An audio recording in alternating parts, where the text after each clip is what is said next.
Welcome to the Retirement Roadmap by SHP Financial, a podcast empowering today's retirees and pre-retirees to make well-informed financial decisions that will help you spend more time living and dreaming than worrying and wondering. Join me, Matthew Peck, along with my co-hosts, Derek Gregoire and Keith Ellis, as we share actionable financial strategies and insights, as well as interview top thought leaders in the world of finance, accounting, and estate planning. This is all aimed at preparing you for the retirement you've always dreamed of.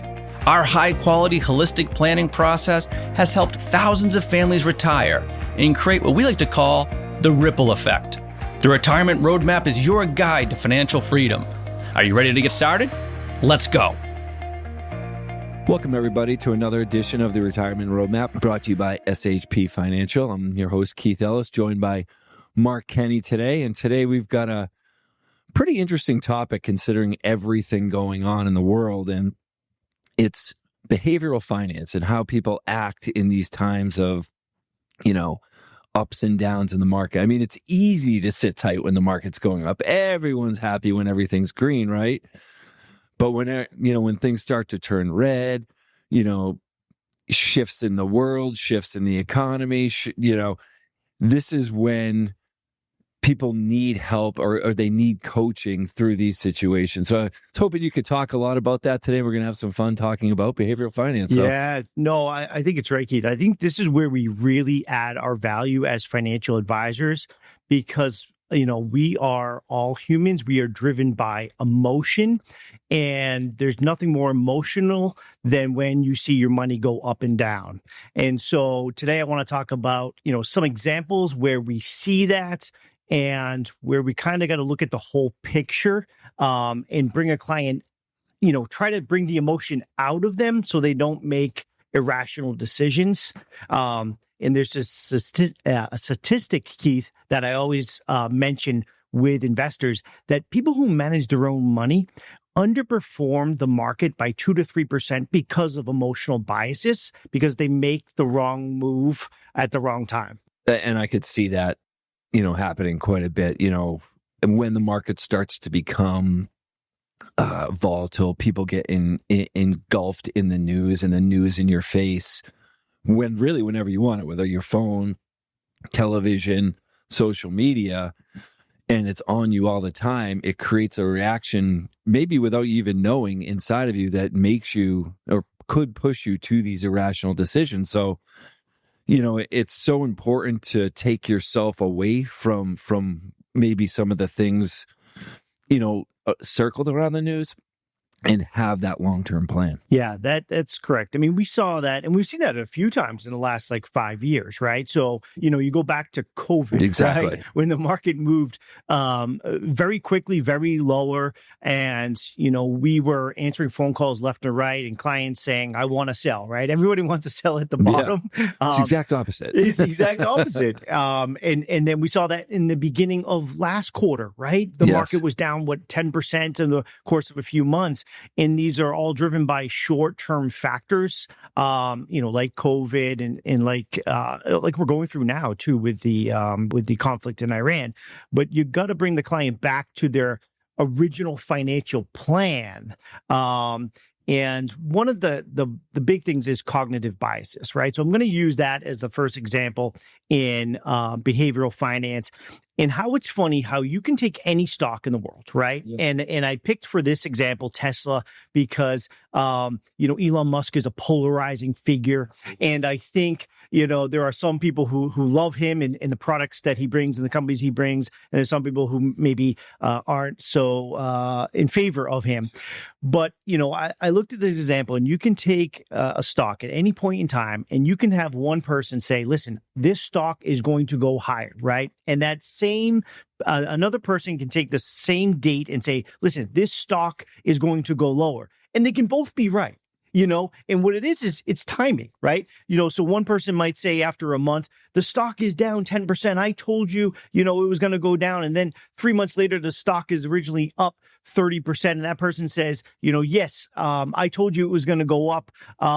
And so we want to bring it back to the original plan so that you understand that stocks will move in the short term. I think Warren Buffett has the best quote or the best analogy for this. He says, in the short term, it's a voting machine, right? People vote, right? In the long run, stocks are a weighing machine that the real good companies will perform, that have earnings, will last the test of time versus in the short term that it's voting. And we want to make sure that clients don't overreact in these situations. I mean, you just brought back, COVID and some of the planning that we were actually doing over that period of time.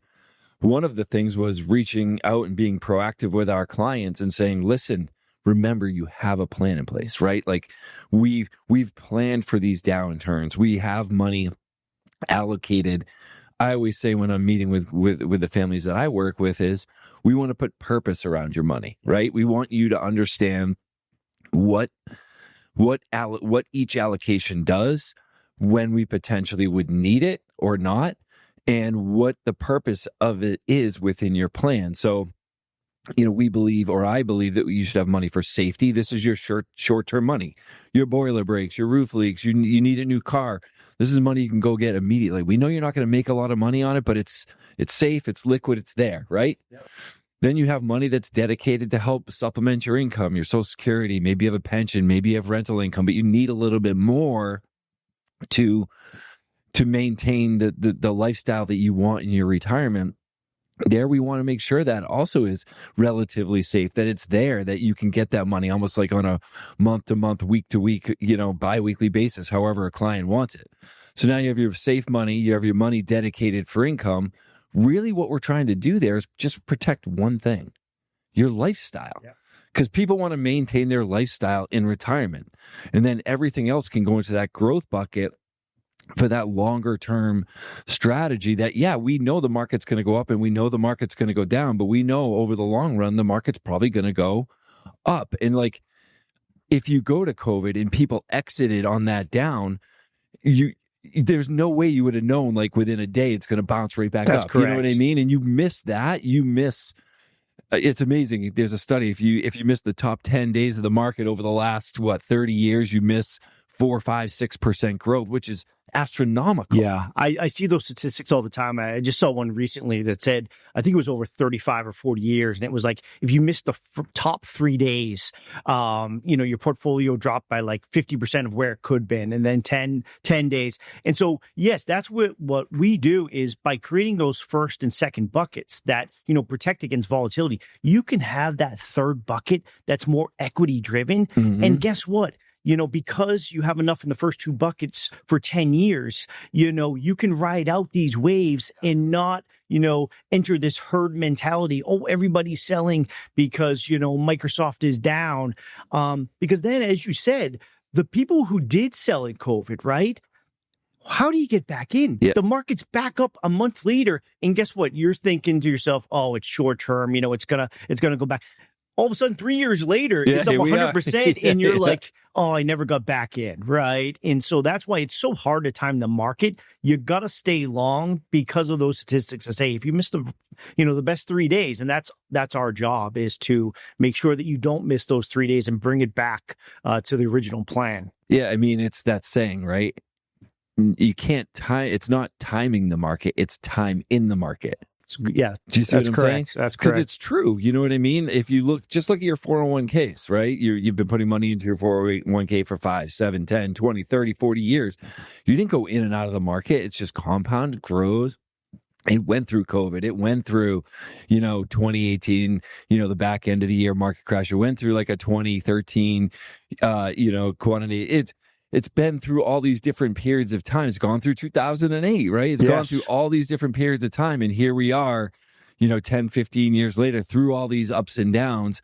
And it continues to march forward because you just stay consistent and you can stay long in the market. Yeah. And we always hear, Keith, how many clients think, oh, but this time is different. This time is different, right? Right. And that's a saying in the financial world that everyone thinks that this time is different. But let me get to another behavioral finance topic, mental shortcuts. I thought this was really interesting and an example, and I want to share it with our listeners, is how we look at debt versus how we look at savings is completely different. And here's the example I'm going to give is think of $1 million home, right? You're going to go buy $1 million home. And let's, use the other example as $1 million 401k.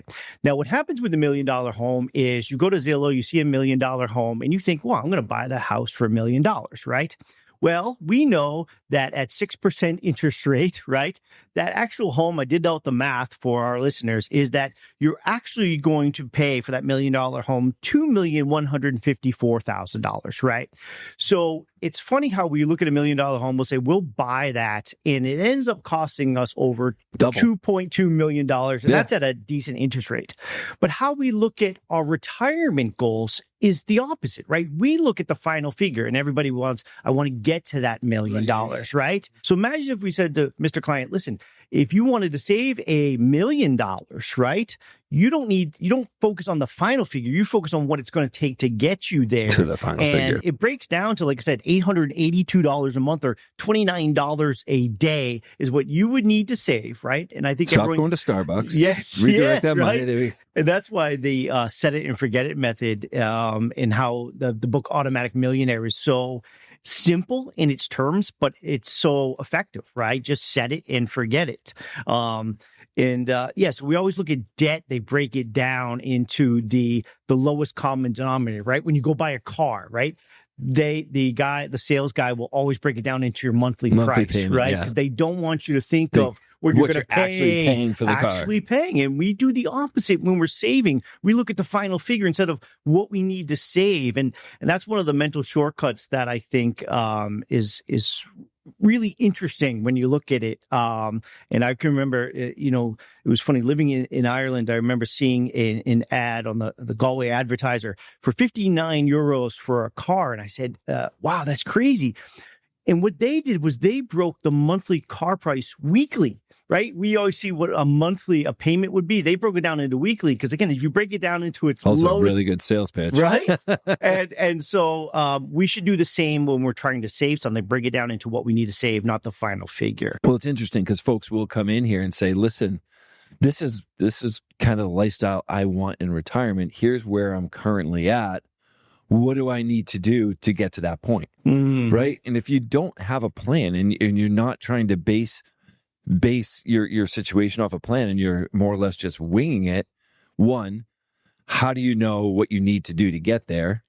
Two, how do you know how long it's going to take you to get there? Because maybe you want to get there faster. Okay, well, now we need to save a little bit more. Or maybe you don't care. You want to work a little bit longer, right? Okay, maybe we need to save a little bit less. That's the beauty. I always, when we're sitting with clients and we go over what we call the possibilities meeting, Keith, that is the most beautiful thing when you can show them these are the little things you can do now to either buy a couple years early of retirement, right?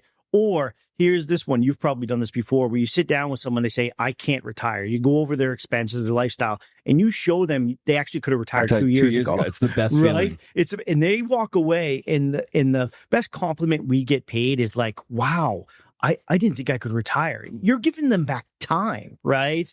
And not to get philosophical, but time is probably more important than money. Right. And that's what retirement is. You're getting time to do whatever you want. And so I always love coming away from those meetings telling people, yeah, you could have retired. You can retire tomorrow. You don't have to go to work anymore. It's a want, not a need. That's correct. That's correct. So those are the best conversations that I have is, you're right. Hey, Mr. and Mrs. Jones, you could have retired a year ago, 2 years ago. A lot of them still continue to work out of choice.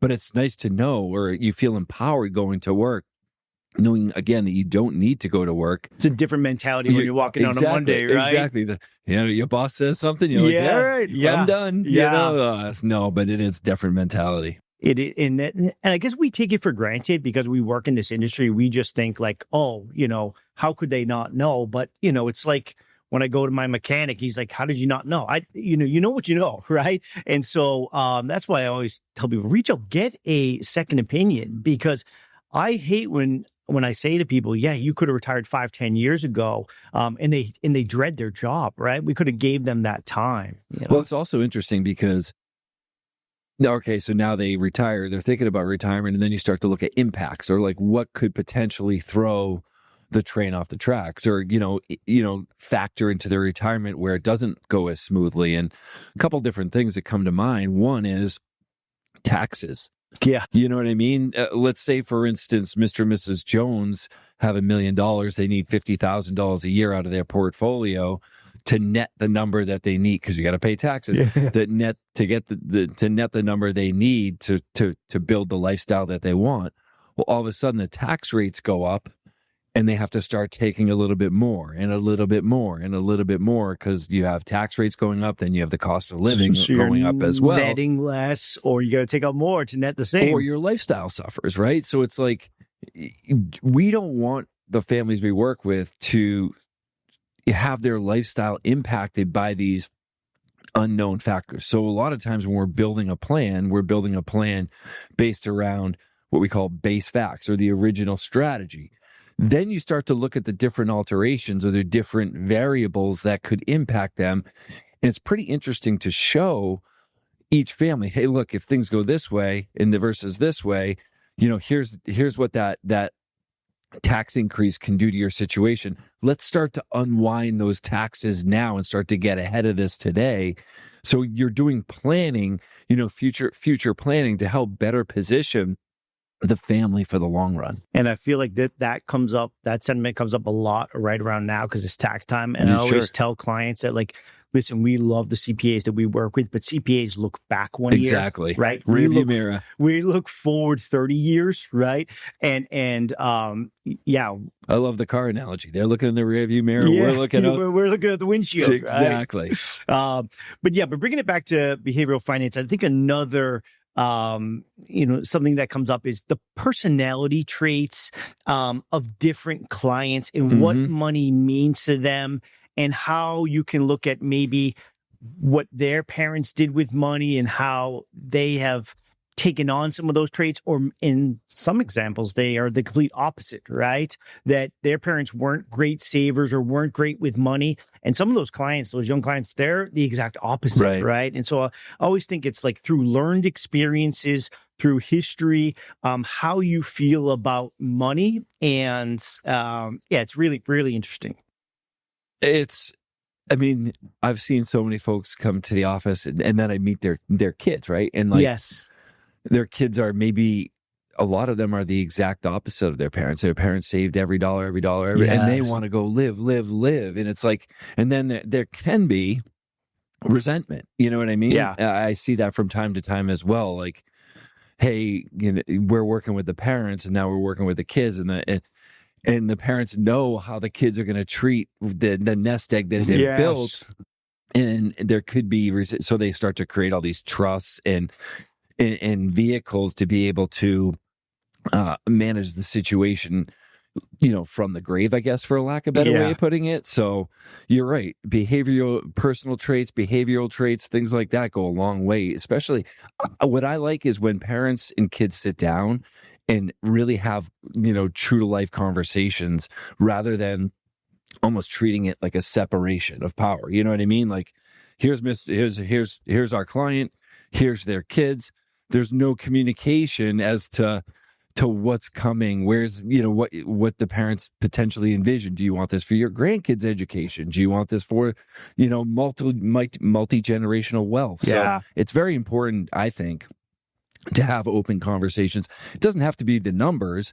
It could be more about just strategy in general. I think you nailed it. And I think there's quite a shift. I would say, the older people, so maybe our parents, right? They didn't talk about money. It wasn't discussed. You didn't talk about, politics, religion, and money, right? And so a lot of them, I think, inherited money and maybe put them in a bad tax situation, and weren't prepared for that. And I think there's a mind shift now that our clients now, want to bring in their children to, as you said, maybe not talk about the numbers, but understand the purpose of the money, things that they can do when they receive the money. Obviously, we know inheriting an IRA, the rules have completely changed now and shifted that tax burden onto their kids. So it's a conversation we want to have. And then, finding the purpose of the money. As you alluded to, I think, our clients' children, they value experiences more, right? They value the trips to Europe and where our clients and their clients' parents, they didn't value that as much. I would have to agree. They worked hard for their money. They saw their parents not take any trips. I mean, I think you're the same way. Like, my parents really never took vacations. Right. I don't think they ever left the country. That, everything was for us kids. And so, it's a different mind shift, and we want to, have that dialogue. And I think we're a great resource to have that, right? Where, we can bridge that gap between client and child or even grandchild and come up with these strategies. And it's really unique. And this is why I think having a plan is so important. And at SHP, what we call it is our retirement roadmap, where it's really that holistic plan where we look at your income, where it's coming from, what are the tax ramifications, how is that going to impact the rest of your plan, your investments, are they positioned correctly, are they efficient in regards to fees, so on and so forth. We see that all the time. Taxes, what are different tax strategies that we could use both to help you, but also the next generation, right? So you keep more of your wealth rather than giving it to Uncle Sam. And I think I talk a lot with clients on like what accounts are best to leave to my kids. I think people think, I should leave my IRA to my kid, right?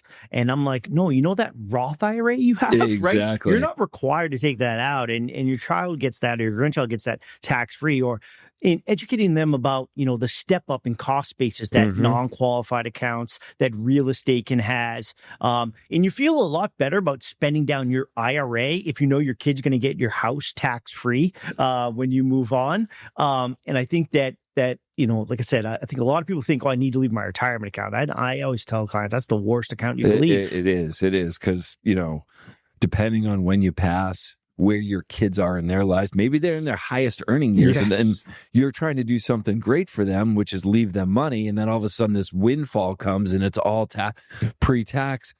Not only are they in their highest earning brackets, now they're adding more income to that. And then what I always say is, what are the tax rates then? Yes. It's unknown, right? That's the unknown, right? So like, I always say we can only play on the field that's given to us. And, for 2026, we know the tax rates are X, Y, and Z. We want to make sure that, each family that we work with, goes through a scenario where they could see the impact of, tax mitigation in regards to their plan, both in the short term and in the long term, so we can help better position them, whether it's through IRA to Roth IRA conversions, whether it's through, this past month, tax loss harvesting, where we can carry over those losses to the future and help better get money out and liquidity out for them going forward. So taxes, healthcare, and then legacy. So those are the 5 things that comprise the SHP retirement roadmap. And it's not set it and forget it. Every year there's new laws, there's new, rules that have to be factored into the situation. And you also have to take into account Mr. and Mrs. Jones' lives are changing. Yes. So it's an ongoing plan that where we're able to really, I think, maximize all the different strategies. And the good news is we have a team behind us, Mark, that help us implement and execute all these different strategies. And that's what differentiates us from the advisor down the street, right? They're not talking about taxes. They're not talking about Roth conversions, they're just sending you a statement. And that's why I love what we do. And having a team behind us to fulfill all these promises. And as you said, this is an art more than a science. You need to be prepared to pivot. Your life can change, and you need to take advantage with all the changes. So like you said at the very beginning, times like these and times like COVID, times like 2008 is where we really help our clients and remind them time and time again that, having this plan in place allows us to wade through times like this and come out at what we believe to be better on the other side.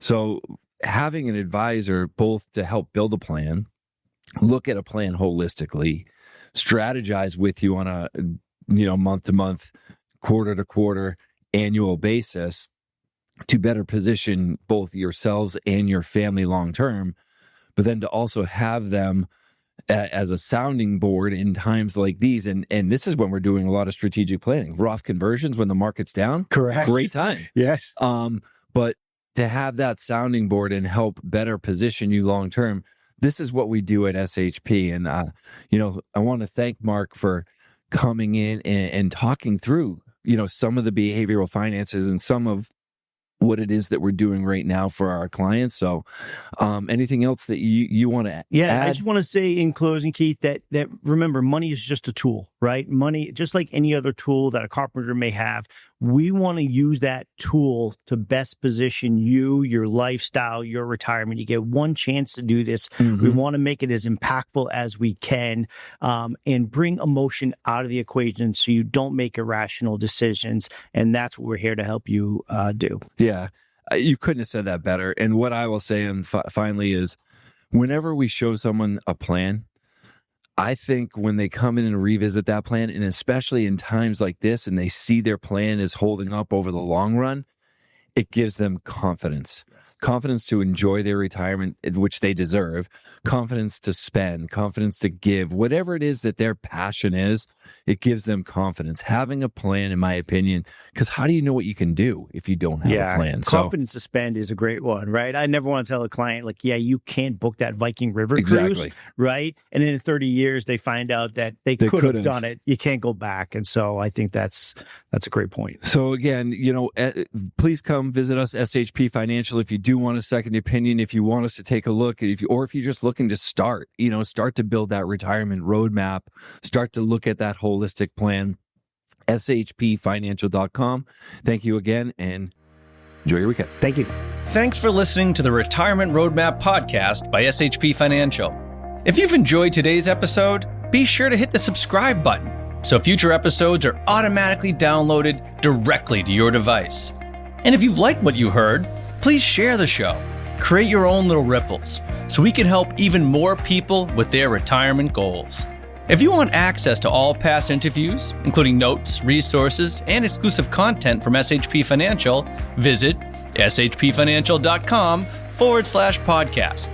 Thanks again for joining us on the Retirement Roadmap podcast. And for all the attorneys out there, disclaimers and disclosures, I'm just going to put on my super serious voice and add our own.